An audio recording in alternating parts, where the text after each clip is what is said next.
welcome everybody. Thank you for coming back, and coming back for something rather different. If you've been following the channel for a while, you know that I am a fan of the medieval period. I'm a fan of suits of armour, and I own some. Anything real is under lock and key off the property.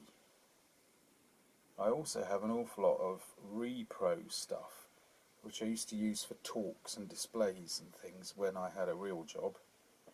And that's in a storage container nearby, along with bits of furniture that we still haven't got out after 2 years and more of having moved house. But anyway, that's a different topic. I do have some repro stuff around and about, so I know my armour and I like it. Lovely.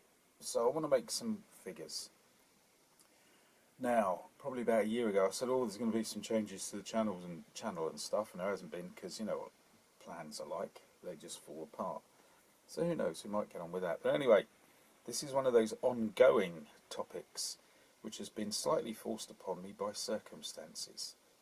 It's one of those things I can just fiddle with bit by bit in brief moments or when the telly's on, because the telly just isn't enough, is it? So here we are with these figures. Wargames Atlantic, Renaissance, Gunpowder, Mercenaries and Knights. Then it says Renaissance Heavy Cavalry, 12 multi-part hard plastic, 28mm horses and riders and 8 war dogs. And here's all the stuff. The interesting thing is you get, I mean, anybody who's into this kind of thing will know the basic routine. You get the general stuff, usually torsos, in this case with legs because they're on horseback, arms, bits of armour for the horse, more arms. Usually you get multiple choice, so you get a lot of spare arms. And over here a section primarily of importance because it's got heads. It also has options of saddles, Spanish shields and some dogs. This is all very Spanish in flavour. And then of course you get the horses. You get spare heads for various reasons, but also with armour, so that you can put it with the armour, which is the wrong way up, which you can put on your horses. So there we are, that's the kind of stuff you get.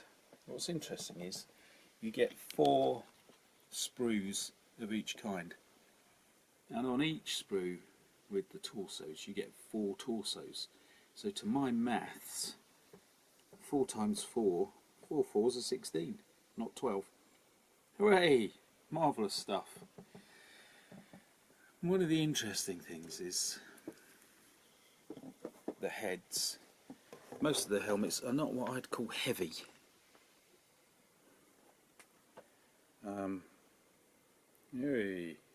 Up this end you get what would have been an armet or a close helm, one of those ones with a typical visor.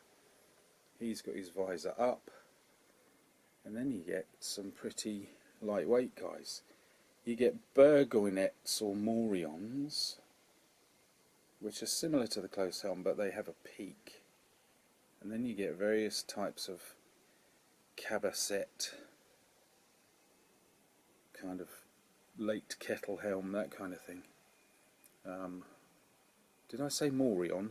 They're morions. There, he's got a morion. Getting too complicated now. Him.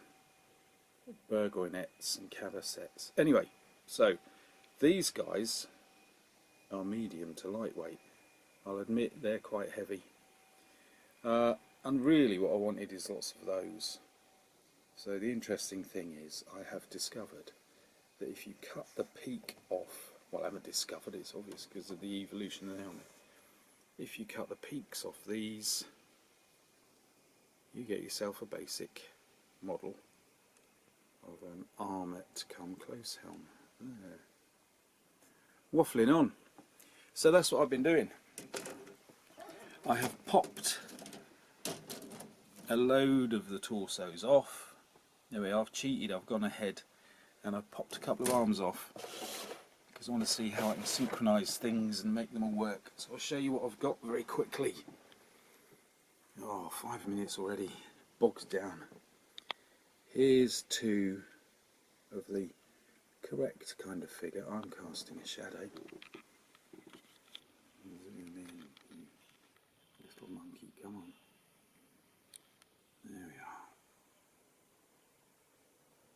are. Some of the breastplates are a bit odd as well. Some of the body armour is stuff I've never seen the like of, but it's close. Whereas the arms and the heads are pretty good. So anyway, here's two kind of general chaps, one saying charge, the other one having a fight. And they've got good quality helmets. This one though, I say that, it is one of those which I have cut the peak off.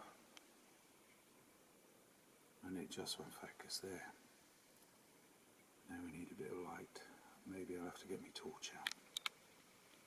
Anyway, down here we have more amended characters.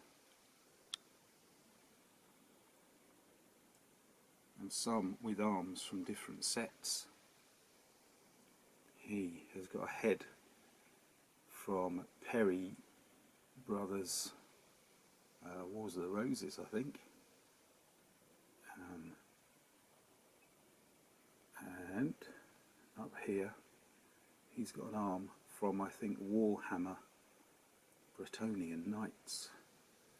There's another one with a Perry Miniatures head. A little bit too slim, that head. It's okay, some people have slim heads and armour to suit. There's another Perry Miniatures helmet. A little bit late-ish, but it depends when you pitch this. I would say 1490s to 1530s. Another Perry Miniatures head and arm. And another Bretonnian Knight. Slightly big head. We can talk about heads in armour another day. So I want these to be very heavy cavalry, but unavoidably some of them are not quite so heavy. But he is a lovely figure. He's got puffy gear on, probably got armour underneath it, and he nicely armoured, but he's just got his arming cap on. So I feel they're a little bit lighter. Anyway, there we are, that's what I've been doing with them. Fiddling around to try and get a little bit of variation to keep them very heavy and to push them back in time a little, because some of this gear could take you into the mid 1500s, let's say 1550s, 60s ish, whereas I'd like to go back a little bit further. So I have popped all the figures out apart from these four, which I will do correctly, no mucking about at all. I will do them from the sprue, then we can see what we've got. And just to give an idea, back of the box, a whole bunch of rather lovely fellas on horseback with their dogs. The dogs are quite nice, they could come in handy for a lot of things. A lot of them are pistoliers and various words like that, pistoliers, which I won't have, although they are so nicely sculpted. The sculpting is gorgeous. I kind of bought these on a bit of a whim. I thought, yeah, they'll fill in with some of the other figures I've got and haven't started making yet. Whereas, they're blooming good, and I might buy some more.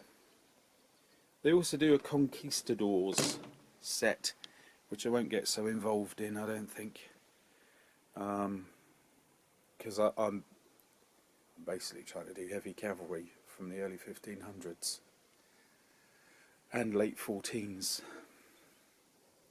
which means Spanish shields like that are irrelevant. I'll find a use for them. Oh, on the back of the shield, sorry, the front of the shield is rather good. I know the back looks flat, but you get an arm. There you go, you see. So the detail on the back of the shield is actually on the arm, which is all very nice for sculpting and moulding. So yeah, fully approved. 10 minutes, wasn't meant to take that long. Thank you for your tolerance. I'll try not to get waffly about armour. But yes, armour I don't think is very well sculpted in the world of figures at all. The detail's good, but the proportions are odd, because you have to wear thick padded stuff underneath and it makes you puff up. And very often you get figures that are, the proportions are as if they are nude, which doesn't work. These are quite good though. See, I'm rambling. So anyway, if you want to go into detail on armour, just let me know and I'll haul it all out. That'll take about 6 months, so just getting it out. And we can do armour. Just to give you an idea, look, one of my favourite helms, a close helm on its side, hiding behind some figures. Not showing up very well. And a great helm hiding behind some skulls. A whole bunch over there. So we can go helmet mad if you want. Thanks for watching, see you soon.